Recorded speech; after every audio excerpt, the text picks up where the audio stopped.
right.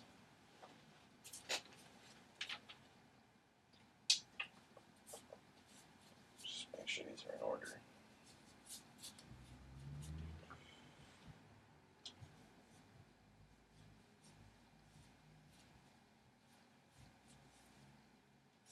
All right. Okay. Oh, I don't know where to look. Fine. All right. So imagine the home that you live in. Everything is going normally, and your life is proceeding as planned. One day, the government walks in and begins to attack your own village. The next day, rebel forces walk in and do the same thing. You're a civilian, you have no idea what to do. What are your options? What do you do? Well, if you're anything like the majority of people who are in this situation, you do your best to leave immediately and head to the nearest place that seems civilized. In this case, it happens to be Europe. So, that's what I'm going to be talking about today, the migrant crisis in Europe. And so according to the United Nations High Commission on Refugees, in 2015 alone, there were an estimated 1 million migrants from primarily North Africa and the Middle East who entered Europe as either refugees or economic migrants. In 2016, this number is estimated to have doubled. However, the complete figures aren't out because the last year is still being collected on the numbers. Most of these migrants are headed to EU states, which is the Schengen area. This is members of the EU who are, it's an economic area in mainly Central and Western Europe. It's considered the most developed as well as highly economically prosperous regions within Europe, which makes it a valuable location for refugees to go to. There are multiple routes that refugees and migrants primarily take. Many of these are over the Mediterranean or overland routes through Anatolia.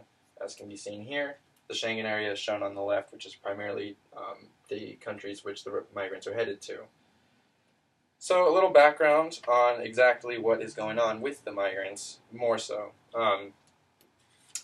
According to Riley Townsend's The European Migrant Crisis, many of the migrants are actually economic and not actually refugees, which is a little bit of a, not as many people know about that. It's always assumed they're just war refugees, but there are many that are simply fleeing economic destitution in areas like North Africa and East Africa. A big part of this has played into from destabilization of regimes, primarily Syria and Libya. The Syrian civil war was started in 2013, and the destabilization of Libya, which occurred in 2011.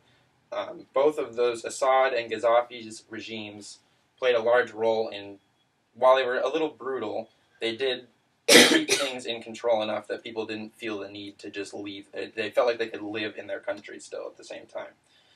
So, when foreign or Western powers essentially came in, or in the case of Syria, it could be argued that it was Russians, and came in and destabilized the region, this led to the situation that many refugees were fleeing. Another reason for some of the refugees is that there is extremism growing in the Middle East. This has largely taken the case of, or largely taken the form of ISIS in Syria as well as North Africa. This is not a all-encompassing issue that is causing all refugees, but in areas where ISIS does have control, there's a high volume of refugees leaving simply because they are so brutal. Moving on to the situation in Europe itself. So many migrants, when they actually arrive in Europe, according to the Evolving Migrant Crisis in Europe, Implications for Health Systems from Lancet's Global Health, they actually face worse conditions than they expected. There's essentially no health care that exists. There have been very crowded migrant camps, such as the Jungle in Calais, which is literally just a tent city that spanned a couple, like 5 or 6 square miles. And the French government ended up just completely demolishing it because that was their solution to the jungle. They just said, well, we'll just get rid of it. So now there are more dispersed tent cities, but that's essentially where they're living. Furthermore, there's very little employment options, and as Philip Connor and Matthias Koenig explained in Explaining the Muslim Employment Gap in Western Europe, individual level effects and ethno-religious penalties, the vast majority of migrants have not had essentially any employment opportunities once they have arrived in Europe. So even if they do brave the struggles and the dangers of leaving their home country and arriving in Europe, even when they get there, they essentially have no economic prospects, and their living situation is a lot of times just as bad, if not worse, as the one that they left. On the other side of it, the refugee crisis has also caused a lot of polarization amongst Europeans themselves, which is sort of what this slide is. Here we have Angela Merkel and Viktor Orban, the PM of Hungary, who are essentially have sort of taken very opposing stances on the migrant crisis. Hungary is more of a frontier country for it. It's in southeastern Europe, so many refugees end up there. Orban has taken a very hardline approach against it. He's fortified his borders, said we're not accepting any. Meanwhile, Angela Merkel, the leader of Germany, has been pushing for, just saying, please come in because we see it as a humanitarian issue. So within the EU, this creates problems for diplomatic issues between states that otherwise would normally agree and cooperate on things. Furthermore, the volume of refugees does create stresses on social services within the country. So, for example, refugees that go through the process and are actually vetted and they know that they're there and they know who they are, they can be logged, and it's not so bad because they're actually there legally. But ones who are also there, not that it's not valid for them to be there, but from, that they're not fleeing for valid reasons, but they haven't been logged legitimately with the government.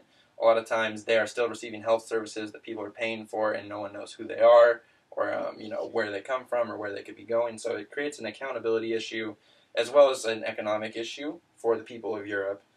Furthermore, the poor living conditions has resulted in the creation of ghettos and allegedly no-go zones as well in some places like Rinkeby, Sweden. Here's a picture of that. This is several cars burning that happened overnight. It's a pretty common thing. Essentially, what the no-go zones are is it's not like you can't go there, you'll just be killed, because it's not how it is. But police essentially can't go in without full SWAT teams because there's so much resistance, because they're seen as oppressors. All right. Here's have a major list of the terrorist attacks. I'm not going to go through all of them, but just it's since 2015, just to sort of the volume has increased as the migrants have been there. I don't want to draw any false correlation to say because the migrant crisis there's more terrorist attacks, but the volume of a large marginalized population being in contact with another one that they see a conflict with may be leading to why there has been such a high or seemingly high volume of terrorist attacks. I have no flesh enough. I have only a minute left. So, according to Islam in Europe, Integration or Marginalization by Robert Pauli Jr., there are 17 million Muslims already in Western Europe, and the media primarily portrays them negatively, which may also feed into the overall perspective that people have on the migrants who are entering. Furthermore, in the rise of anti-Muslim prejudice, media, and Islamophobia in the U.S. and Europe, from the International Communication Gazette, this marginalization often feeds into extremism and may cause part of the problem, as we're seeing here. Finally, what I got here? Too much. All right, so finally,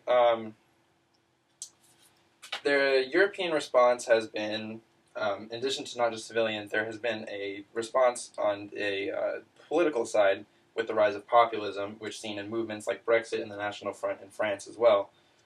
This is according to Opposing Muslims and the Muslim Headscarf in Western Europe by Mark Helbling. Most civilians don't actually care at all, and they're happy to integrate their Muslim population. They see them as productive, but they do oppose the headscarf, which may, and there have been policies in France and the UK implemented to try to get rid of it, which just sort of it puts a little illustration of sort of the issue right now with just between Islam and the West, which has partly been inflamed by the migrant crisis. So finally, in conclusion, this is a real crisis for both migrants and Europeans, and it's a real humanitarian issue. Um, it's hard for states to create viable policy solutions because on the one hand there is clearly a need to help these people. On the other hand, they do need to look out for themselves, and it can be an economic and social stress to just take on a vast number of refugees.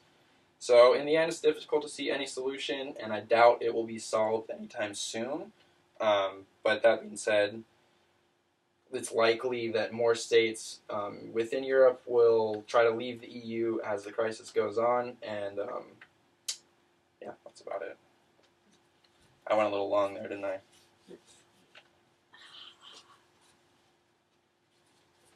A little. About 10 minutes. Yeah, a little long. Definitely.